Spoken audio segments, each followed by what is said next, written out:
My name is Neil Bottle. I'm one of the program directors at UCA, University for the Creative Arts.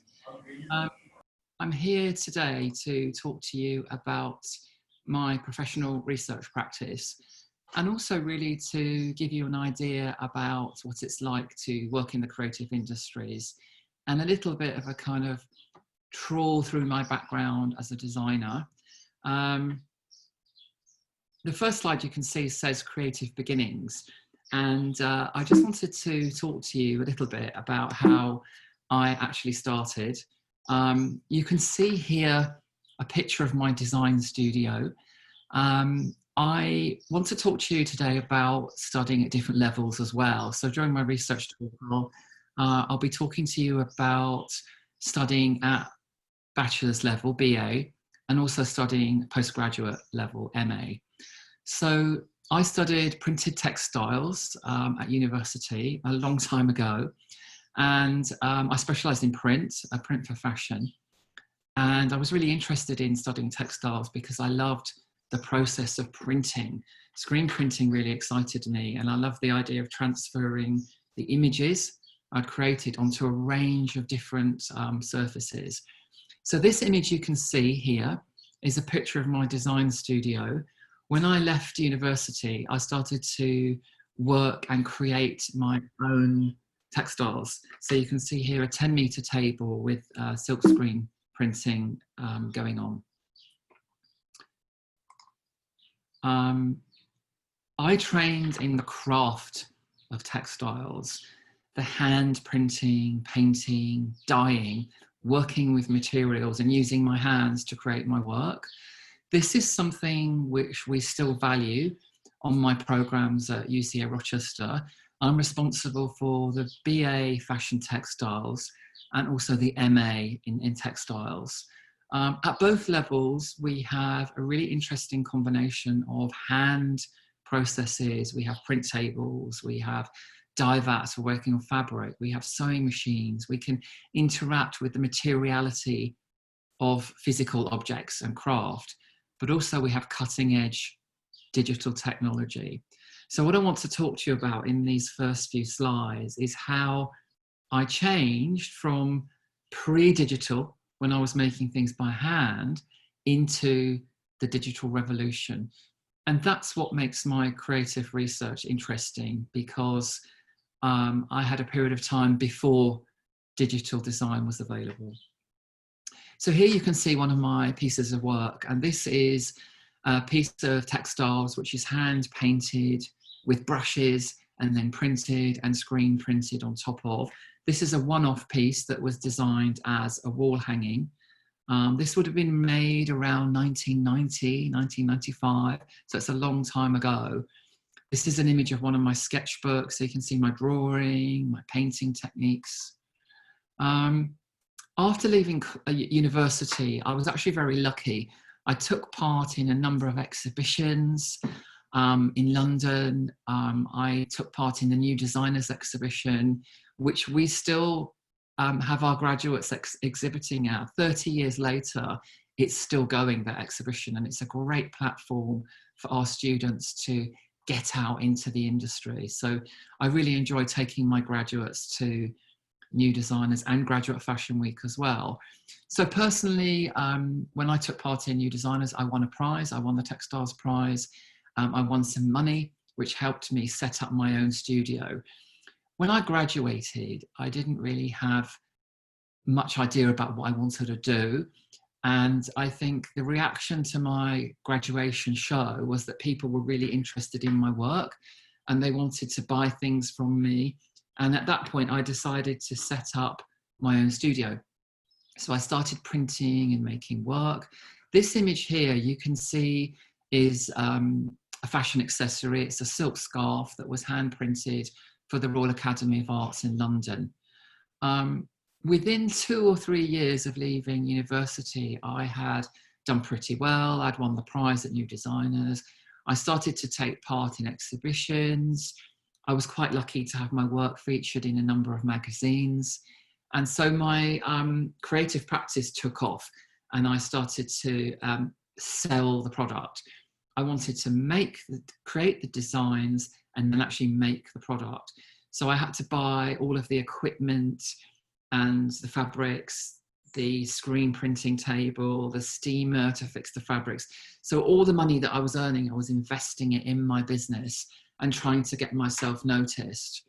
There was a really fantastic show that ran for 15, 20 years through the 90s, through the millennium years. And that was organised by the Crafts Council in London. And it's called Chelsea Crafts Fair. And later it turned into Origin. I was very lucky to take part in this exhibition for about 15 years. And every year I would present my collection. It was a little bit like Fashion Week in a sense. And people would come and buy work from me. This image you can see here is a collection that I designed for the Guggenheim Museum in New York. I worked with the architectural plans and drawings of the museum. They supplied me with archive material, which I used to create the prints. Here you can see the front cover of Joyce magazine. Joyce magazine, Joyce Stores is a company in Hong Kong, Taipei and Taiwan. This is about 1995, 1996. And I don't know whether you recognize the model on the front page. That's Linda Evangelista, many, many years ago. And this was a feature of the collection which I created. I sold this collection through an agent, and it was sold all over Hong Kong, Taipei, and China, which was really fantastic. So I was probably 25, 26 years old and already making and exporting work all around the world, America, Hong Kong, China, lots in Europe and lots in London as well. So we got off to a really, really good start. And I was enjoying sort of making and selling that work. What I want to do now is fast forward into my journey into digital. You have to imagine a time with no mobile phones, no computers, no digital prints, no Photoshop, no InDesign, no Illustrator, nothing. Everything was achieved by hand. So around the millennium, around the year 2000, 2002, digital printed textiles had started to become something everybody was talking about. I was very much buried in this business. We were selling to Liberties, Harrods, Bergdorf Goodman in New York, Neiman Marcus, the Royal Academy, Fortnum & Mason in London, John Lewis. We were selling to lots and lots of companies, but we were making everything by hand. And it was becoming very, very difficult to cope with the production and to get things done. Making things by hand is very, very expensive. And so I became interested in digital textile design. Around the millennium, year 2000, it was very poor quality. Now it's amazing. And at UCA Rochester, we've got fantastic digital equipment. We've got the latest edition of digital printers. We've got state-of-the-art digital resources for you to use. So if you come on one of my courses, you'll be able to mix hand and digital together in a really, really exciting way. But 20 years ago, it was a very different story. So this image you can see here was a collection I did for the British Museum in London. It's a really beautiful museum. It's one of the UK's leading museums. And you can see here some scarves and ties that I made for the British Museum. Through this project, I was introduced to the idea of working digitally, and I had my first digital design commission. So I had to learn how to use Photoshop. I had to learn all of the process and how to create things digitally. So this was quite difficult 20 years ago. There weren't Photoshop classes online. There was no YouTube. It wasn't so easy. So you had to kind of learn the hard way. It was quite difficult. So here you can see an image of a man's necktie, and you can see the digital Photoshop template of the design for the tie. What happened was around 2003, 4, 5, 6, I began to make and sell more work that was digitally produced. I got the hang of how to do that. This piece is digitally printed and then pleated on polyester. So I started to experiment with different materials and different techniques of printing on fabric. So you can see a range of these pieces, the way they sort of fold up and pleat. This piece was designed for the the City of Lace Museum in France. It was the idea of integrating a garment and a backdrop in one. It was used using hundreds and hundreds of layers in Photoshop, scanning things by hand, and then working into them and layering this piece and printing it onto fabric. It was part of a very big research project we had that I was running at the university, which was called Chrysalis. And you can still look at the Chrysalis website online and see those things. One of the things that I wanted to do was, most of my training was in hand making textiles, and I wanted to learn more about digital design. I was very keen to do that. And so about 10 years ago, 2009, between 2008 to 2010, I studied a master's degree in digital design because I was really keen to learn more about digital processes. So your BA is an opportunity for you to acquire the basic skills, to learn about textiles or graphic design or fine art, and to develop a really good foundation of those skills. And then at master's level, you might want to refine those skills into a different kind of area. For me, it was to encompass digital design into my practice. I wanted to learn how to take my established practice and take that forward. For many people, they will decide to do a master's straight after their BA. So they'll do MA the year after their BA. Some people might decide to have 1 year or 2 year and gain some work experience and then go back to do a master's. For me, it was a very big gap. I had a 20-year gap because of circumstances, and I was running a fashion business. It wasn't possible for me to do it. So I did it much later. The MA course that I run at university, UCA, is quite an interesting textiles MA, in that we encourage students from a variety of backgrounds. I've had students from BA, fashion, textiles, fine art, graphic design. We've had from theatre design. We've had a really broad range of students from different backgrounds and also from different countries, as well as students from the UK who may have studied fashion at UCA or textiles with me at UCA. So altogether, those students are coming in and they're wanting to redefine their subject area. And textiles is a really fantastic way to explore different materials, different print techniques, and really working as a fine art textiles practitioner or working as a more commercial designer, selling your work to the industry. I've worked between the two seamlessly my whole career. I've been working for 30 years.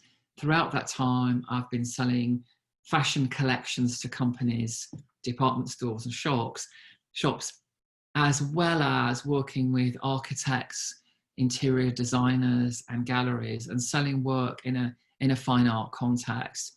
I love that mixture of being able to react to the sort of fast pace of fashion, but also to do a one-off wall piece for a gallery or work with an architect to create textiles for an installation. So that mix is something really special about textiles. You can move into the research field. You might want to study at PhD level. You might want to go into a very specific area of the industry. So studying textiles at MA level is really, really exciting. So for me, my master's opened up a completely different way of working. This exhibition you can see here was around 2013. So I'd been working with digital print for about 10 years by this time, becoming more confident. This exhibition was at a gallery in London, Contemporary Applied Art, and it was an investigation of how designers had translated their ideas into digital. So here you can see my design process, working with Photoshop and working with all of those layers, all of that hidden information that goes into the design process. This was a piece for an exhibition in London, which was an installation of wall hangings and furniture, printed furniture, which was really exciting. One of the things that I became interested in was this idea of looking at my background, which had been about craft, making things by hand, but then also encompassing digital. So the hand and the digital coming together. And in this project, in the sofa, you can see I worked with a company who had made furniture by hand, wooden frames, horsehair, webbing, creating a bespoke, unique piece of furniture. They'd never worked with anyone that had produced textiles before digitally. So it was a really exciting opportunity to work with them and create something unique. I need to tell you a little bit about not only my journey into digital design, but also my journey into education. When I graduated from university in the 90s, I never imagined that I would be working at a university, being involved in research and running an MA and a BA, and traveling all over the world, meeting lots of students and taking part in recruitment and meeting people like yourself. And that's something which has been a really exciting part of my career. I moved into teaching around 2003, 2004. I started teaching part-time, doing one day here, another day and another day. And then gradually I got more and more involved in teaching. But in a sense, I've had two careers, designing and creating work for the fashion industry and galleries and art institutions, but also then teaching as well. For me, that's been a really exciting balance of sort of creative research, but then also working with young people and inspiring people and working in a team. So that might be something you think about in the future as well. If you decide to do a master's course or a PhD, you might decide that you really enjoy the research aspect of what you're doing, and you may decide to move into education. For me, it was unexpected, and it was a nice surprise later on in my career to be doing that. My more recent research, I don't make so much work for department stores. I'm not running a small factory anymore. I'm working at the university, and I'm much more interested in research. I'm not interested in doing volume of product anymore. I've done that.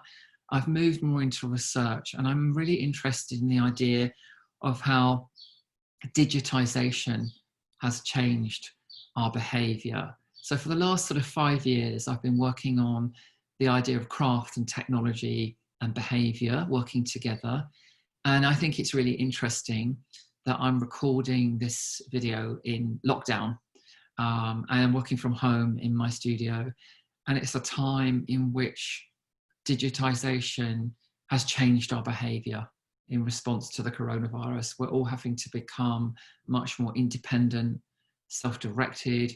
We're using technology in a way that we've never really used it as much before. We're communicating and changing our behavior. So this really fits in with my research. So these two questions here are, how can digital technology change our behavior? And also, how can digital technology change the creative process? So one of the things I was really interested in is photography. I've always used photography in my work. And here you can see a picture of the famous selfie, you know, the constant obsession of taking a picture of yourself. And I became interested in how photography had changed. Here you can see it really is changing our behavior. This is the lengths that people will go to get the selfie. And we've seen some crazy things going on. And in fact, we've seen the first selfie death. This was a couple in India who walked back over the edge of a cliff to their deaths because they so much wanted to take that perfect picture, and they went back and they went back and they went back off the cliff and died. So this is a really interesting way that it changes our behavior. So we used to take photographs like this. We would use an SLR to look through the lens and click. Now we hold the camera and we take pictures of ourselves. We've become much more self-obsessed and narcissistic about our own image. Our own image has become much more important. This is the Dolce & Gabbana selfie dress collection from a couple of years ago. And I really like this image because it's about, instead of the paparazzi taking pictures of the models on the catwalk, the models are taking pictures of themselves wearing garments of traditional holiday resorts in Italy. So it's that circle of taking a picture of yourself, being photographed, taking a picture of yourself. Everywhere you go, you'll see pictures of people absorbed in their own image. So the name of this collection is called 30 Years in the Making. This is a 2-year project, which is just, I'm still working on this, but I've had 2 major exhibitions in the last year, one of which is at the Contemporary Applied Arts Gallery in London, and the other one is at the Ruthyn Crafts Centre in North Wales. If you look at my website, which is just neilbottle.com, you can see lots of information about the exhibition and the research that went into it. You can see some articles that have been written by leading academics about the project. The project is about photography and memory. It's probably the most complex project that I've ever worked on in the last 30 years. And also it's been the most cathartic. And what I mean by cathartic, it's been the most, I suppose it's the first time I've created something that's all about me and my work, and not so much about trend and fashion and what's going on externally. It's been much more inwardly faced. It's been much more retrospective. And I became interested by a group of photographs, and you can see me holding a picture of my grandfather from about 1905 when he was a little boy. And I became really interested in the way that, well, I think textiles has become a late adopter of digital design. Photography and graphic design were much, much earlier. For textiles, it's more recent. And so how can we incorporate digital practice, digital design into our artwork, into our design process? I think photography is now used in a very different way than it was used before. In a societal context, it was used to record special occasions, birthdays, Christmas, the birth of a child. Now it's used as a means of communication. This is me having a drink, sharing an occasion with friends. This is me doing something. This is me looking good. This is me doing the selfie. And so it's a means of communication through social media. It's not to record a rare and special occasion. So I looked at the physicality of this photograph and thinking about how special this image is. This image will no longer exist as a paper, as a piece of object. What is this photograph? It's an image encapsulated on paper from, 100 years ago. It's a very special object. We won't have that interaction with digitally created images in the future. My son or my son's children will not have that occasion to open an old shoebox and find a vintage photograph of me as a child. It will be somehow in a cloud, virtually kept as a digital design. So our relationship with photography is changing. Here you can see an image from the exhibition, and you can see some of the objects and the photographs that inspired this collection. The collection was really started after my grandmother died. She died about 5 years ago. She was 96, so she would have been 101 if she'd lived to today. And after she died, we cleared her apartment and we came across lots of belongings and photographs that she had kept, some of which I had seen and I was familiar with, some of which were new. And so those images were really exciting because they opened up unexpected memories. This is an image that I've created. This was the sort of key piece for the All That Remains exhibition. This is printed on textiles. It is actually about 2 meters high by a meter wide. It's quite a large piece. It's printed with a high resolution digital printer onto fabric, onto cotton, and then lined as a wall piece. It can be hung up on the wall. There are probably about 300 layers of Photoshop files here. It's a mixture of drawings, paintings, scans, photography, all layered and manipulated in Photoshop. The image you can see here, looking out at you on the screen, is a picture of my grandmother holding my mother as a young child. It's a really beautiful image of her when she was about 20, 21 years of age. This was done at a time when photography would have been expensive, and this would have been a studio photograph done as a professional photograph. My grandmother would have got her hair done, she would have put her best clothes on, she would have gone to the studio with my mother as a small child and had this image taken.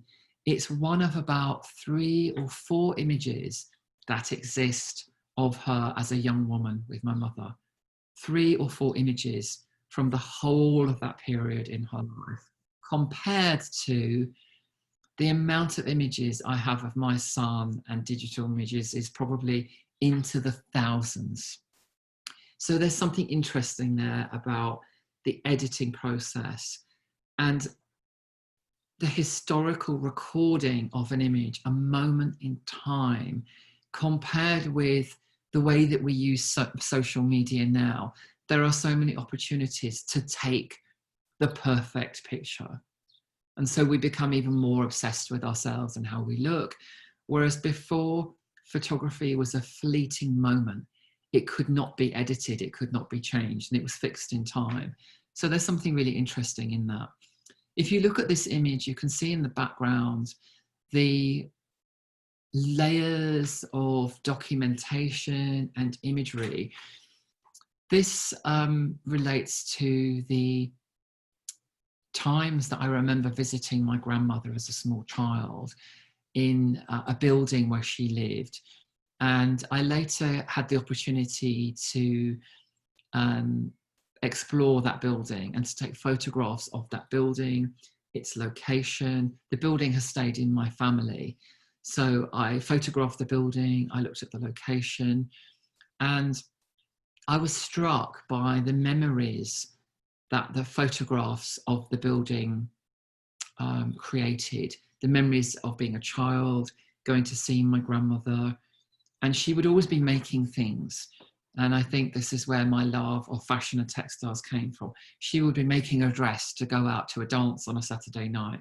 She would be repairing clothes, altering clothes, knitting, sewing, stitching, creating things. And as a small child, I used to sit next to her and create my own things. And this has sparked my own journey into fashion and textiles. The building you can see in the background is an image of the view through the window that could be seen from the sofa where she used to sit and I used to sit next to her. So there was this really interesting sort of memory recall through photography and how this was embedded in the photographs. And it made me think about how that would change now with our constant access to photographs on our phones. We walk around with several gigabytes of photography on us at any one time. We can reinforce our memories through the looking at those photographs. Whereas in the past, the photograph album would come out once or twice a year, and it would be a trip down memory lane. So our relationship with things is changing. And you can see here the the collage that's created with images. Some of these images are digital, some of them are analog, and it's a collection of images that really represent that sort of collective memory of me and my life. So this is the first time that I've worked, in a sense, as a fine art textile artist, really sort of creating images that are, in a sense, autobiographical. So they're not really fashion led. They are drawing on 30 years of experience of working with color and design and layering. For me, there was a natural transition from the layering of screen printing into the layering of Photoshop. Screen printing is all about placing color onto fabric in layers. And so Photoshop seemed to me a natural progression. Here you can see the layering going on in one of the pieces. This isn't a finished piece, this is a work in progress that I'm showing you. So you can see the sort of collage of layers created.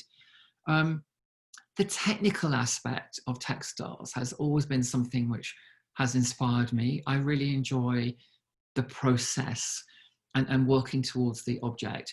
If you decide to study with us at UCA, whether it's at BA level or master's level, you will have the opportunity to explore materials and processes in a really interesting way. Our courses are quite product focused, and I think that's an opportunity to design, but also to get your design onto fabric, wood, metal, plastic, for fashion, for interiors, for wall covering, for furniture. So it's an opportunity to explore a wide range of subjects. Our students all work on placements. They do placements in the industry. So they get to have that experience of working with different companies. But also we do live industry projects that really give students an opportunity to work in a sort of industry context to solve a problem, a design problem, and to create a product. And at the end of it, we have fantastic London showcases, Graduate Fashion Week and new designers. So there are opportunities to get your work out there. With thinking about the technical side of things, which I've always enjoyed, I think it's really important to have an online presence, and all of our students are encouraged to have a website and social media, including Instagram. So it's really important that your finished professional portfolio is ready to showcase to the industry. Highlighted even more than ever with the lockdown in coronavirus, we're all thinking of ways that we can get our work out there into the design industry, and for people to see it, to create the work and to get it out there. So I think that's a really important part of your studies. For me, the technical side of it has been really interesting. I always enjoyed dye chemistry, and color was something I was really inspired by. So this image you can see here is a screenshot of some design samples. I was working with the color profiling, translating from Photoshop onto the fabric, working with the color balancing, whether you're working in graphic design, interior design, textiles or fashion, color is really, really important. So this was all part of the process. People think that working digitally somehow is easier and quicker than working with screen printing, for example, but actually it's not. It's not a precise science. The color profiling is quite difficult. Each fabric will print differently. Each printer will print differently. So you need to sample and test and learn how to format your work professionally. And all of these things are covered on the course. You can see here, I'm working with the sort of graininess of the photographs. I didn't want the designs to be too perfect and too digital. So I was doing a number of experiments to try and retain that vintage quality of the photographs. Here you can see the close-up quality of the design on print. Very, very sharp detail on print. And that's something which has always excited me. I've always liked the idea of designing, but also seeing the finished product, handling the fabric and seeing how it looks in the environment. This is a picture of me in my studio, and you can see me cutting out the wall pieces for the All That Remains exhibition last year, working with large-scale textile pieces to create the installation. Another close-up piece. This piece is called Follow Me, and here you can see it's a very deliberate interaction with social media.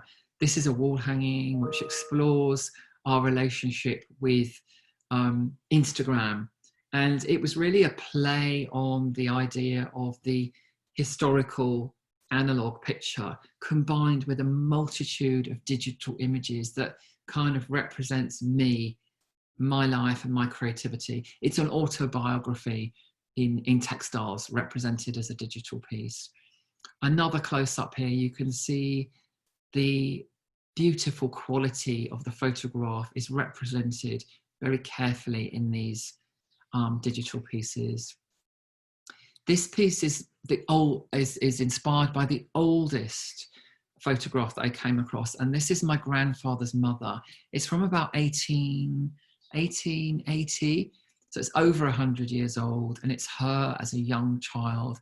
I had never seen this picture before until my grandmother died about 5 years ago, and I think it's the only picture that exists of her as a child, which is hard to imagine. One single image from over 100 years ago compared to the digital representation of children today. And I think there's something really profound about that. So you can see here the exhibition, and this was the exhibition at Ruthven Craft Centre. I had 30 pieces, wall hung pieces of textiles that told the journey through. They were textile pieces, some of them were framed, some of them were unframed. So it was a really exciting exhibition. If you look on my website, if you're interested, you can see more details of the pieces. I did wall pieces, but I also had interior accessories and fashion accessories and scarves as well. So it was a really exciting opportunity to spread my wings. I had internal research funding from the University of the Creative Arts, and I also had external funding from the Ruthven Craft Centre that helped me to formulate these ideas and to create the work. So that research is something that you may find you're interested in doing if you study at master's level and beyond, is applying for research grants. So here you can see some close-ups of the pieces.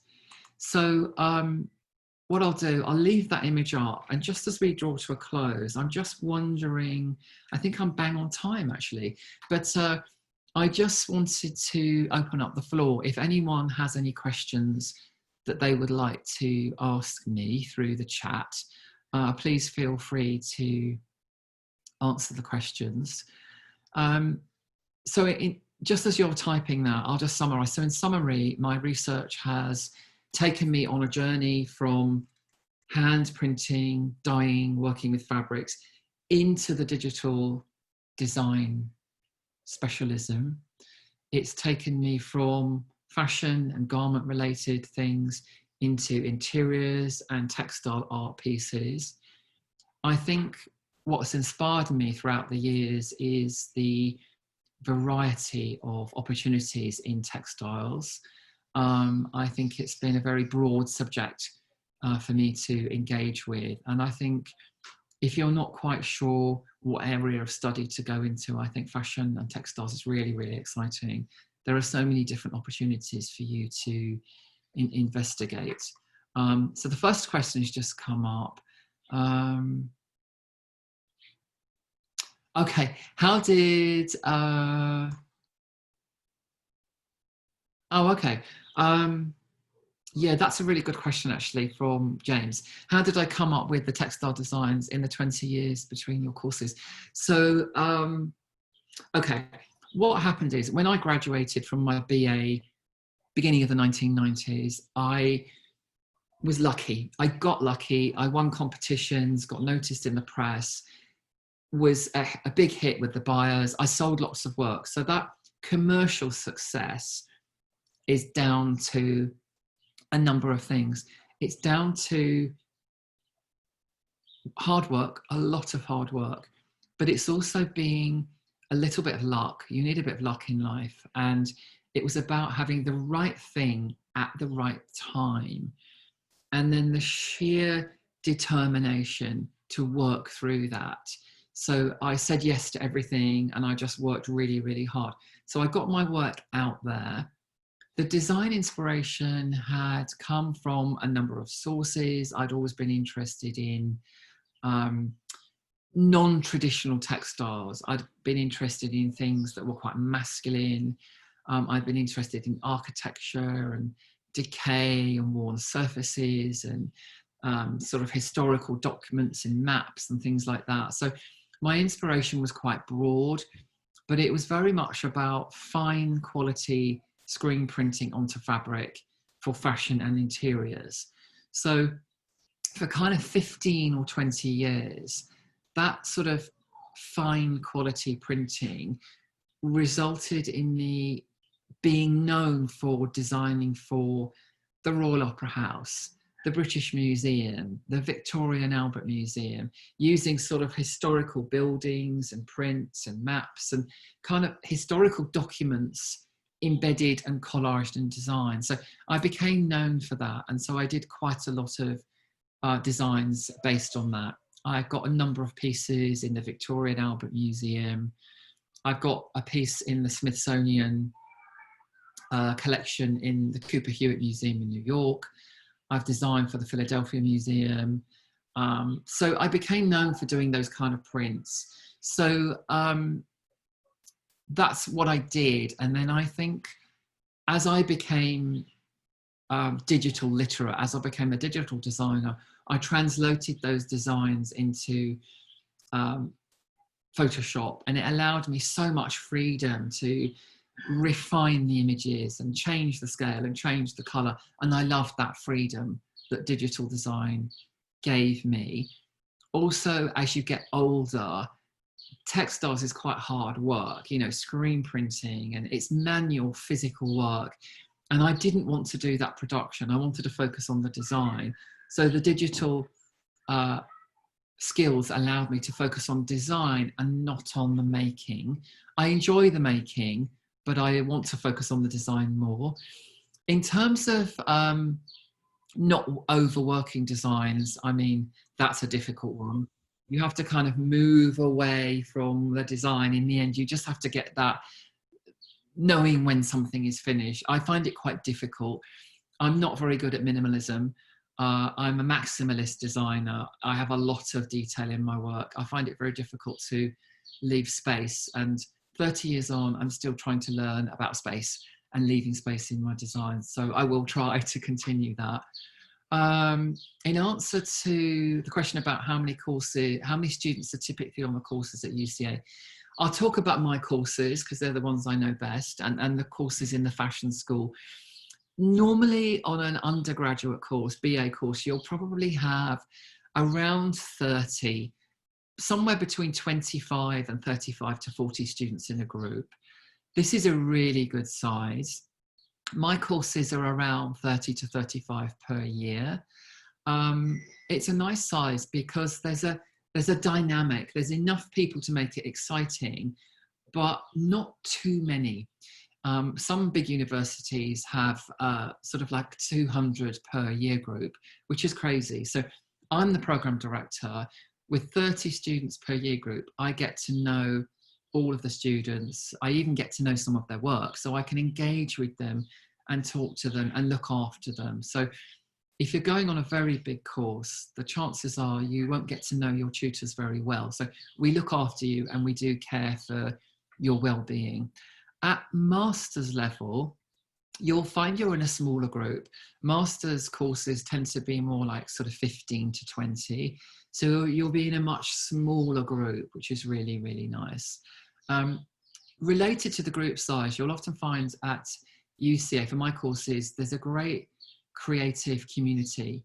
You've got the print room, you've got amazing digital resources, the sewing room, everything you need, amazing library, everything is close by.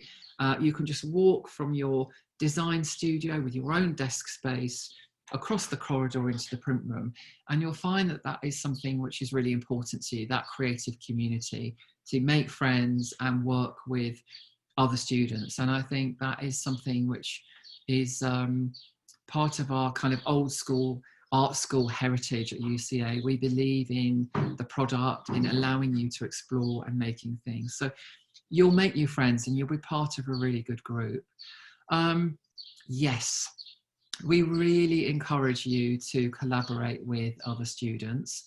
For example, in my year 2 of my BA, we actually have a group project. So it's called Designs into Industry. And we work with a company. This year we're working with a company called Vuprint, who are a really well-established company in the fashion industry. And the company set a design brief, and we put the students in groups of about 5 students. And as a group, they will design a collection of images, just textile designs, and they will present them to the company. So they learn how to format the designs correctly, and they hear from the company exactly what is required from the industry. They learn about trend, production, how to work efficiently and quickly, how to make money from your work, and how to be on trend and to work in that way. So that's a really great opportunity to collaborate and work with people.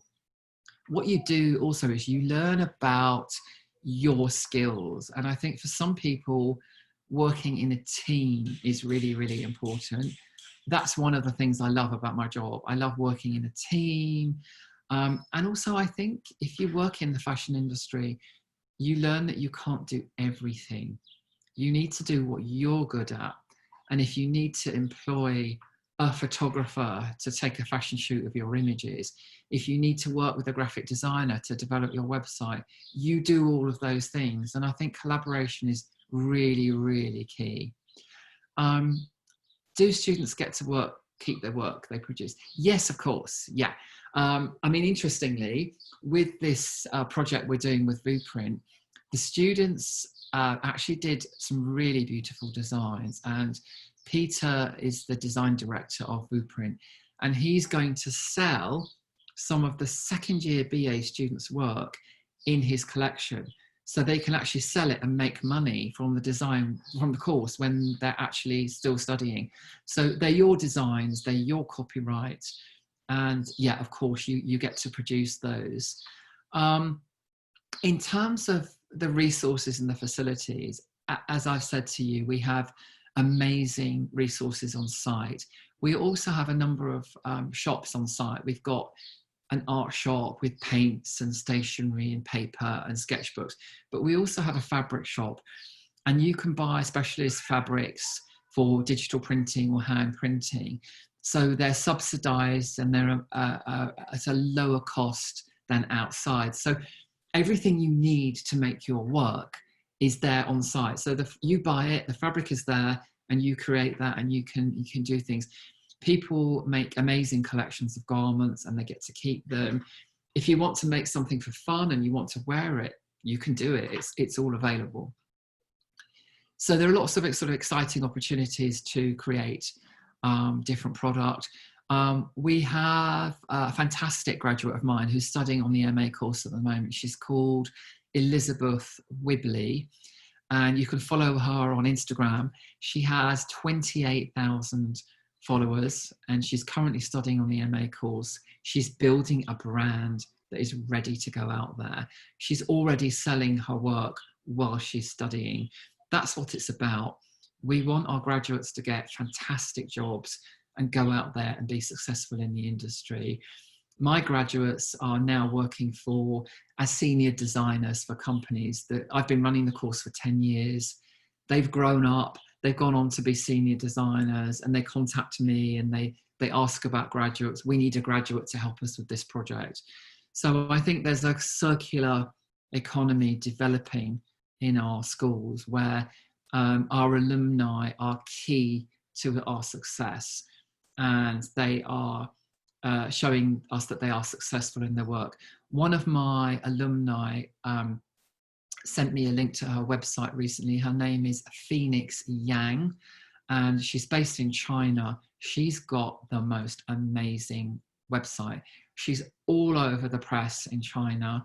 It's a selling website. You can check it out online. It's Phoenix Yang, Y-A-N-G. She's one of our real international success stories. So whether you're going to work for a company or whether you want to set up your own brand, all of these things are possible if you study with us at UCA. The staff have a wide range of experience. My team, like myself, have worked in the industry for a long time for large companies as well as setting up their own brands. So I think that's something that is really exciting. That's why it's important to have a great CV, really fantastic Instagram, professional Instagram page, great website, so you can get out there. And the business skills, really, that sort of confidence to talk about your work and to present yourself is really, really important, which is exciting. So in terms of our creative community, you will also find that you can collaborate with students on other courses. So my students will collaborate with students from fashion promotion courses to style their garments for a photo shoot. They work with the photography students to take the photographs of the shoot. So it's the textiles, the fashion, the styling, the photography, all of that coming together to create an absolutely fantastic industry standard image for you to get out there into the industry. So if you look at the website, if you look at my courses on the UCA website or any of our courses at UCA, you'll find the quality of the student work is absolutely fantastic. So if you are interested, please send me a message on the chat, look online, and the last tip for you, I think, is to do your homework about the course that you're applying to. There are links on the website so you can actually find the program directors and directly ask them questions. So I hope you've enjoyed the talk, and I'll look forward to meeting you at UCA. If you do see me one time, come and say hi. Okay, bye for now.